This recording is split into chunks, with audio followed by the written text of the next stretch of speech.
Tell us about what you've done with these films, the actual work of creating Bed-Stuy. Well, well, we didn't really. I didn't create Bed-Stuy, but bring Bed-Stuy to life. Okay. I would love. I do take credit for those things. I mean, the interesting thing for me is that you look at this movie, and because of this team, because of Spike, we actually shot the movie in Bed-Stuy. I think if we were to make this movie today, we would be in Toronto or Atlanta or somewhere else. So the fact that we had a team of people who actually really wanted to shoot this and thought it was necessary to shoot on location, I think it gives the film the authenticity that it needed. But one of the things we did was, we had a series of, challenging me. How do you make a movie and keep it interesting for 2 hours and keep the audience engaged in it visually? So between myself and Ernest Dickinson, there was a lot of interesting choices there. For me, obviously I had to build the pizzeria and I had to build the Korean market because those buildings were not there. But part of the challenges for me as a designer is how do you sneak color into a movie that's a realistic film? So obviously the obvious solution, the obvious use of color was the corner where the cornermen were sitting, where we used fire engine red to kind of support the idea of heat in the film.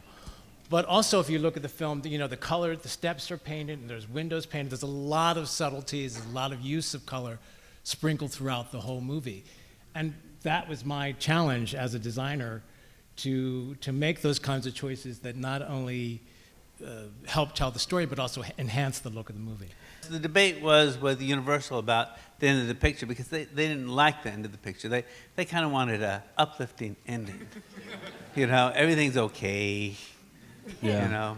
And they were asking for Spike to do as his character, as Mookie, to do maybe an address to the camera on a stoop in Brooklyn. Do you remember that, Spike?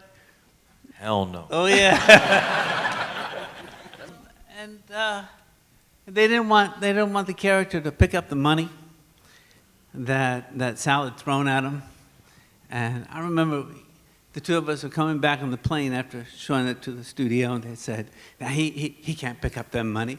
And I said, "Now you've been broke and I've been broke." I said, you might for a moment say, "Oh, I'm not going to hell with you, Sal." But before you walk away, you don't have a job. You're going to pick up that money. And then finally, Spike came up with the idea of using those quotes by Martin Luther King and Malcolm X. And funny enough is that the character of Smiley didn't exist in the script. And so you look at it and you think, of course he must have, because he was so integral to the whole story, and that it came.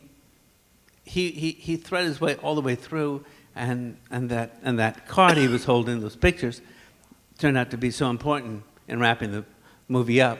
But that was really, for the end of the movie, that was really the debate.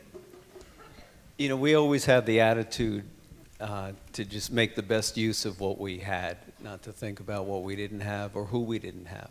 There was a version of this movie that had a different cast, had a different budget, had a different studio.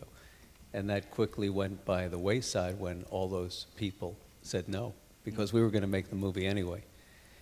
And, Bill brought up a really great point about just becoming the character. And to me, as much as the movie is anchored in a time and place that's so real, it also transcends time and place. And it's very emotional for me to see the movie and see everybody here.